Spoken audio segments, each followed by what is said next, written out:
Ahoj, zdraví vás Dortexian a dneska se podíváme na jeden programátorský problém, když chceme udělat efekt, že nějaký text, respektive label u formu, něco takového, tomu se říká samozřejmě label, aby to fade inulo, jako fade in, to znamená, že pomalu se to zobrazovalo, přecházelo z průhlednosti do viditelnosti. To nejde udělat moc jednoduše, protože normální label, třída label, kterou můžeme najít tady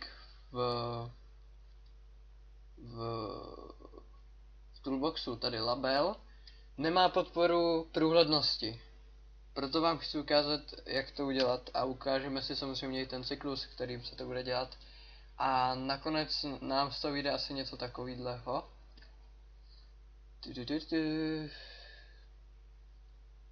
Tak, tady se to pomalu všechno zobrazí. A to je všechno, samozřejmě, jo. A dokud se to nezobrazí, tak na to nepůjde kliknout. Zkusíme ještě znovu. Vidíte, klikám, nejde. A až teď. Tak, to není moc důležitý. No a jak teda začneme? Takže uděláme si nový projekt. Bude to Windows Form Application a nazveme si třeba Fade in Effect Tutorial. OK. Počkáme si. Tak. Naskočí. Změníme si title na něco hezkýho, třeba fade in, já nevím, fade in show, třeba. A tuhle tu už hnusnou ikonu dáme pryč. Show icon na false. Tak, jo, a samozřejmě jako vždy, dělá to asi každý, když máme, jo, nejdřív si přejmenujeme, to každý zase nedělá, ten form 1 se mi nelíbí, používám form mine, už nevím, od koho jsem to vzal, ale od někoho jsem toho kopíroval, tak pokud se na to dívá nebo to zjistil, tak se mu moc omlouvám, že jsem neřekl jeho jméno a když tak ať se mi ozve. No a jako vždy uděláme to, že si změníme double buffered na true. To se používá, když potřebujeme něco vykreslovat, aby se to nesekalo. Pak se změníme form border style na fixed single, maximize box na false a to je všechno. Tu velikost, size si dáme na 800 na 600 a proč jsme vlastně udělali to s tím form border style a tím maximize box, protože kdyby to bylo povolený, když to teďka spustím, kdyby to bylo povolený a my jsme mohli dát tohleto vlastně, tak nějaký prvky, které jsou v tom, by se s tím nehýbaly, vypadalo by to divně. Samozřejmě se to dá i dokonce jednoduše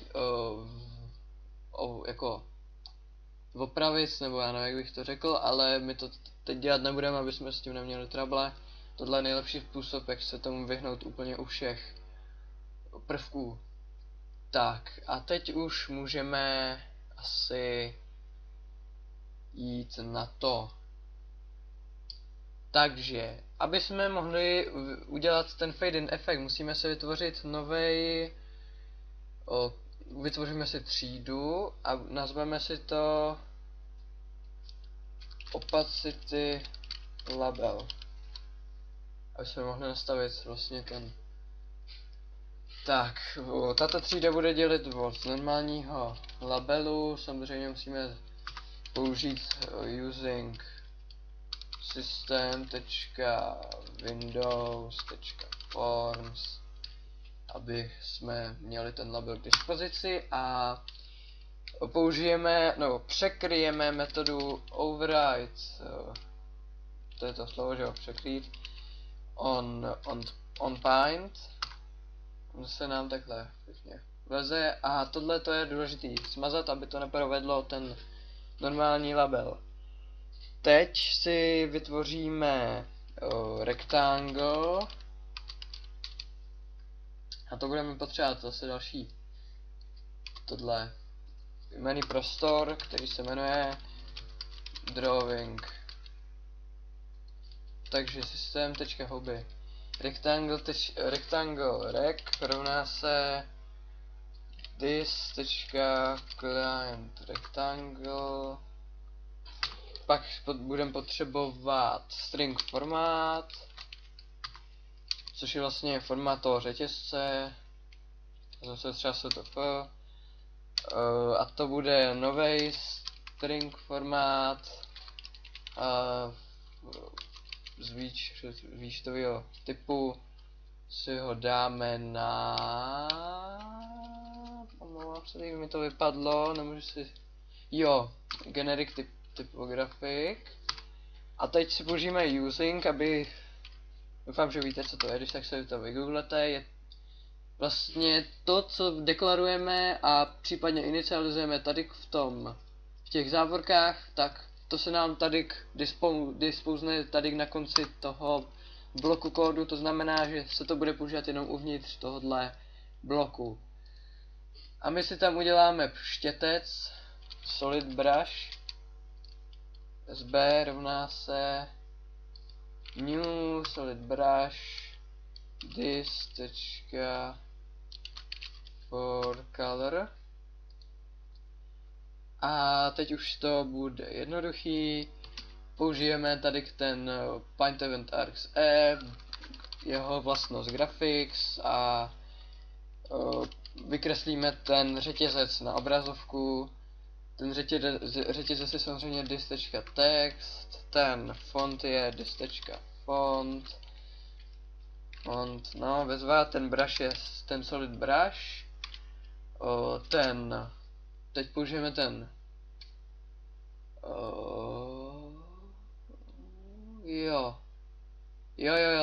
teď použijeme ten rectangle, který se sám převede na rectangle F, a ten string formát ctf. Tak, výborně. Tak to bychom měli, teď se nám to bude vykreslovat tak, že to dokonce vykreslí i tu průhlednost, a můžeme se pustit do těch prvků.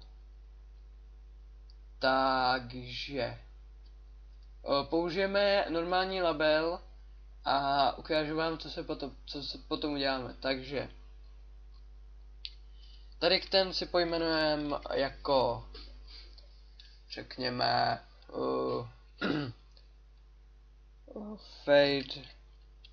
fade 1, text bude fade 1, no bezva. Font si nastavíme na větší, takže tak 12. Ten Sego VP mám rád. Polojemný použijem, necháme tak na 14 a použijem středoevropský a podtržený. A dáme ho třeba na ten, necháme ho pro tentokrát na černým. A skopírujeme si ho. Tak, máme další, skopírujeme zase a zase. Jak se hezky rozmístíme. Nějak pravidelně, aby to aspoň vypadalo k světu.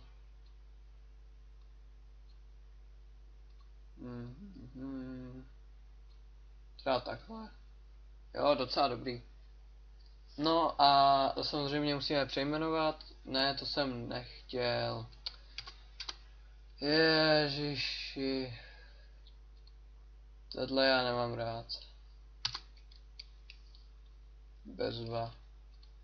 Tak, aspoň víte, co máte dělat, když se vám to stane. Taky omylem dvakrát kliknete na ten label. Tak, tenhle máme správně, tenhle přejmenujeme na Fade 2. Další přejmenujeme na Fade 3.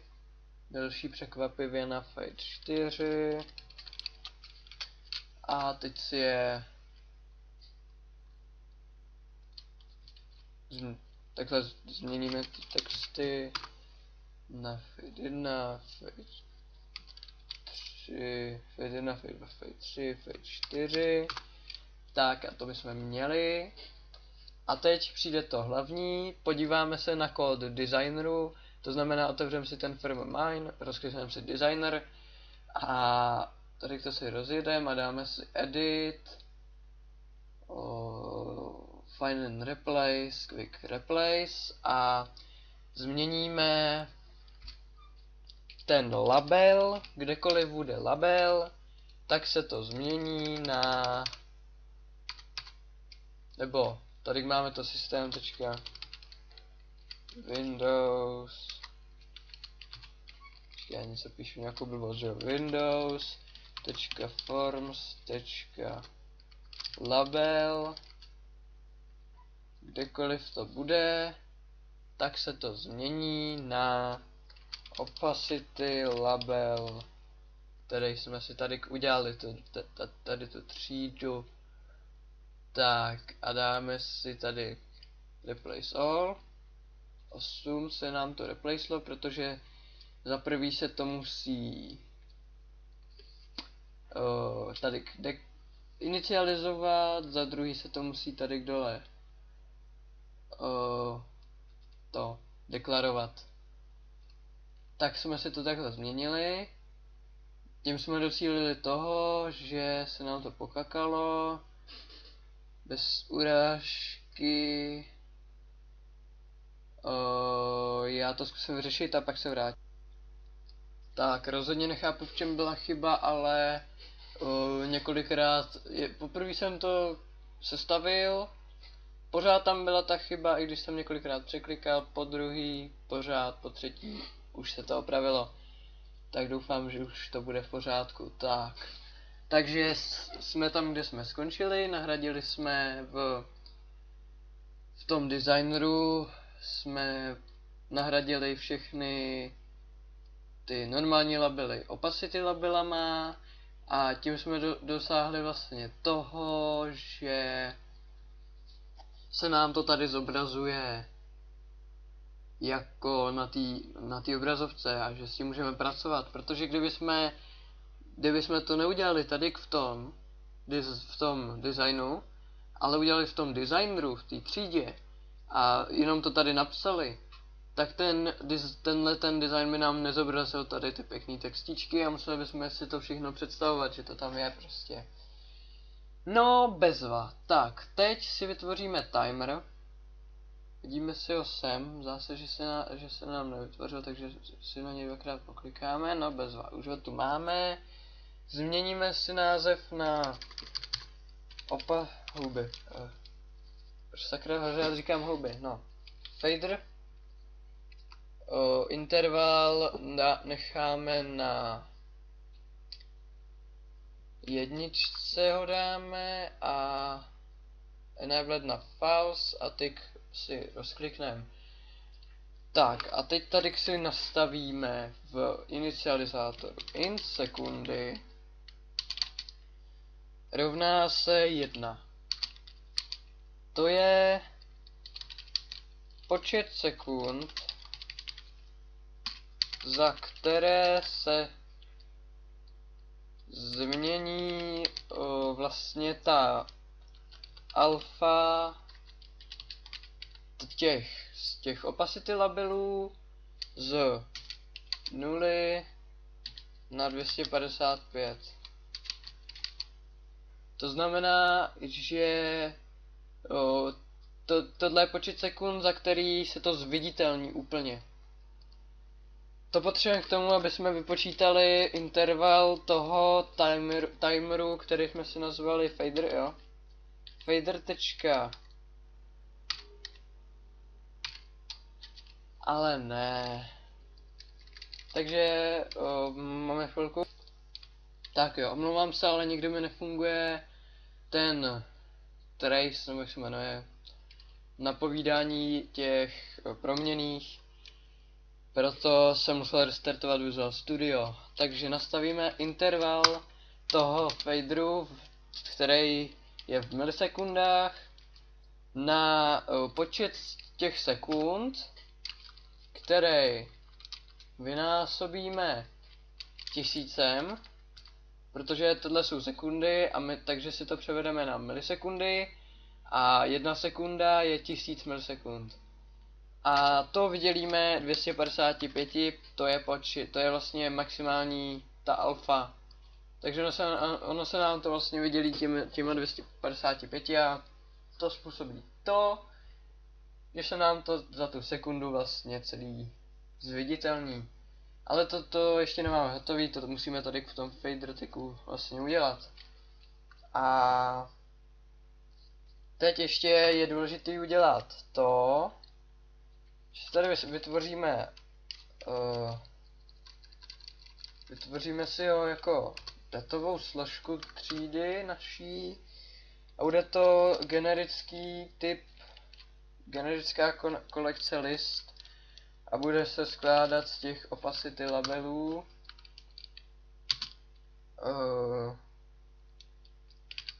To fade in, nastavím třeba to fade in a to si inicializujeme na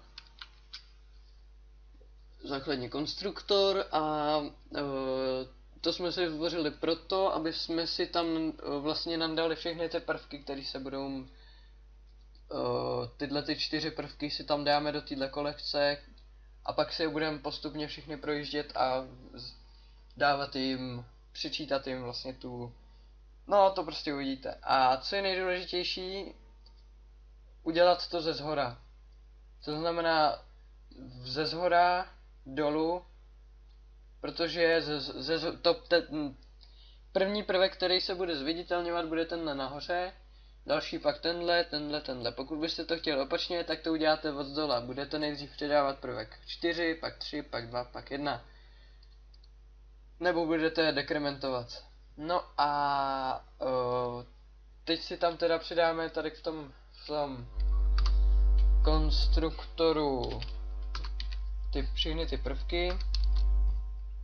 Takže si tam dáme fade 1. Dáme si tam taky fade 2. A teď to střihnu.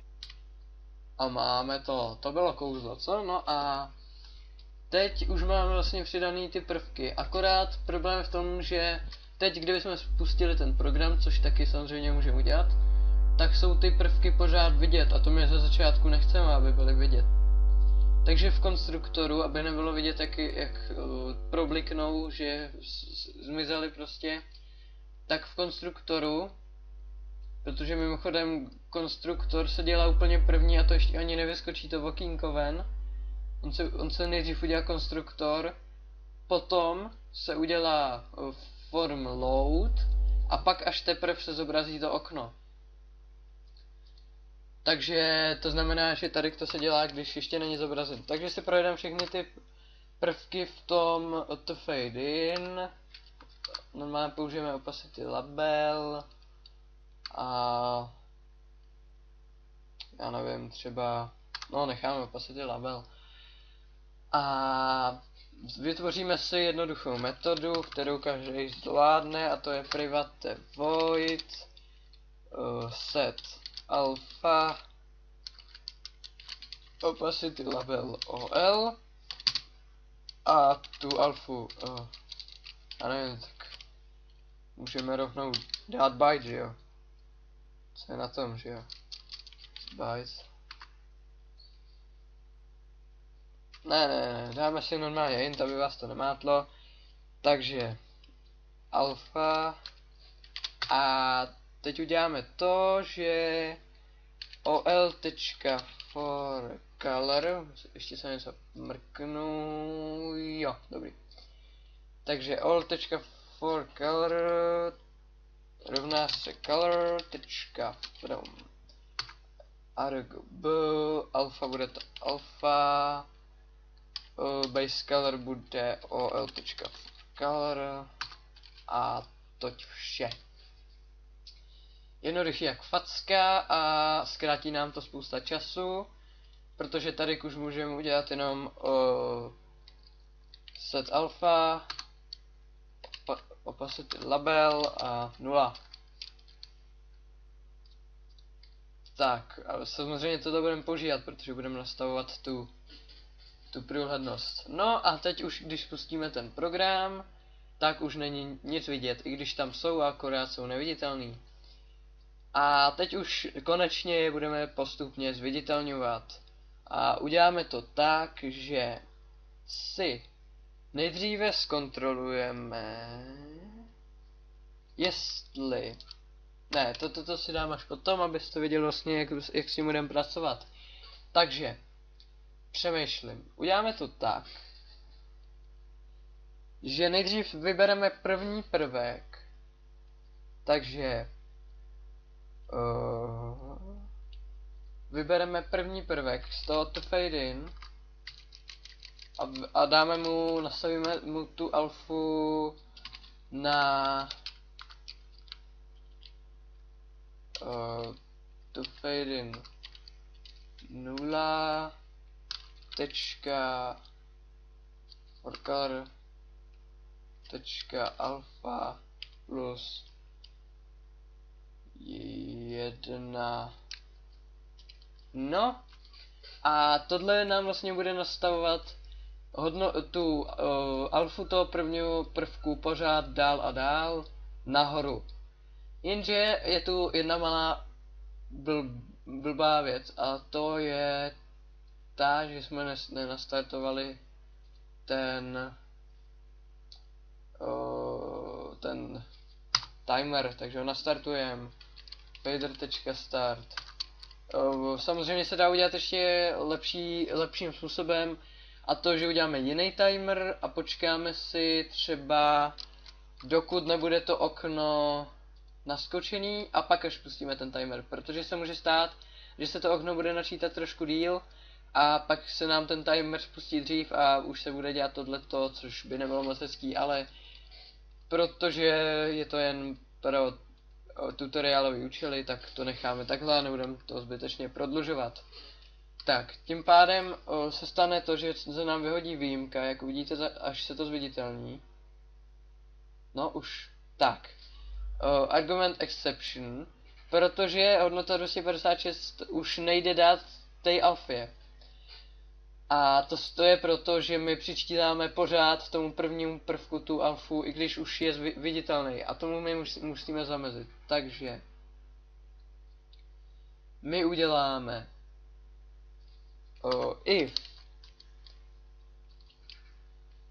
nejdřív musíme vlastně zkontrolovat, jestli vůbec jsou v tom tfadin nějaký prvky. Takže if tfadin.count je větší než 0, tak je menší nebo rovná se 0, to používám, i když to vlastně nejde, že jo, samozřejmě, ale já to radši používám. Tak tam dáme vlastně, že ten timer ukončíme. To znamená, že už se nic zviditelňovat nebude, protože už všechny prvky budou zviditelněný, protože my je odstraníme. Když jeden bude zviditelný, odstraníme ho. A tím se bude zmenšovat počet těch prvků k zviditelnění, a když už jich bude 0, to znamená, když už nebude žádná prácička pro nás, tak zastavíme ten timer a musíme také použít slovíčko return, aby jsme zastavili tu metodu, protože jinak by to pokračovalo dál a vyhazovalo další výjimky a to my nechceme. Tak, to už máme vyřešený. A teď potřebujeme zjistit, jestli náhodou už ten první prvek v tomto fade in 0 je menší nebo je větší nebo se, hej, tak. Tečka for color, tečka alpha je větší nebo se rovná 255. Tak to už je zviditelněný a to pro nás znamená, že ho odstraníme z naší kolekce. Odstraníme první prvek. No a dál už to může pokračovat nádherně takhle. Jo? Akorát tady už dáme vlastně return, aby se nám to vlastně zopakovalo a aby nám to, kdyby tohle už byl poslední prvek v tom poli, tak aby nám to nenastavilo ničeho prvek vlastně. Tak. A teď už by to mělo fungovat skvěle. Tak. První prvek, druhý prvek, třetí prvek a čtvrtý prvek. Hotovo. Ano, a teď už ještě můžeme si pro debugovací účely tam hodit ještě label tady. Dáme si ho jako debug label a text nastavíme na pomlčku, aby jsme tam mohli nastavit vlastně co chceme a nastavíme tady label.text, že hotovo. Aby nám to ukázalo, že už vlastně všechny ty prvky jsou zviditelněny. Tady ta řádka vlastně nám dokáže zjistit, jestli už je to zviditelněný. Když se to dostane sem, je to zviditelněný. No a co jsem to ještě chtěl udělat, můžeme samozřejmě toto změnit na float a tohle nastavit na 0,5f a tady to si přetypovat celý, když to takhle vezmeme a přetypujeme na float. Tak. A cannot source float to target type int. A houby. Musíme to přetypovat na int, protože ten interval je int. No. A teď už, no ono to vlastně nepůjde, že jo, protože ten interval je. Tak stačí nastavit jednoduše tady to jako milisekundy. Pokud chceme nastavit ještě menší čas, protože mě tohle přijde docela dlouhý. A tady to jednoduše jenom vydělíme. To nedává smysl. Takže my jsme ty sekundy vlastně vynásobili 1000 a vydělili 255. A teď už stačí je jenom vydělit 255. Ale to je... Jo. Tak. A teď by to mělo jít jenom za půl sekundy, ale jak se zdá, tak ani ne. To nevadí, zkusíme si to nastavit na 250, řekněme. No. Ono to totiž neumí desetiny čísla, to mě docela štve, ale jo, docela huby. Proč tady jsem napsal tohle, mám to napsat milisekundy. Tak, teď by to mělo jít, no nejde to, protože to nejde vidět, že jo, takhle. To nejde, není to 0. Takže to musí být větší než 255, jo, tak to se dáme na 255. Takže každou milisekundu nám to přečte tu hodnotu. Tak, to je nádhera, nemyslíte? No a to by pro dnešek bylo všechno. Jo, ještě jsme tam zapomněli na tohle, aby se tam to ukázalo tady, že jo. Takže až se všechny ty prvky zobrazí, může se nám tady zobrazit ten a pomlčka toho. Vidíte? Tak. Díky za slednutí videa, doufám, že vám to pomohlo, protože je to docela častý problém programátorů a já jsem na to taky narazil a přišel jsem na to tímhle způsobem. Trvalo mi to docela dlouho, než mi to docvaklo, že se to musí nastavit takhle blbě, protože ono to pak ne... No, zeptejte se Microsoftu, proč to tak udělali. A to bylo pro dnešek všechno. Nerad se s vámi loučím.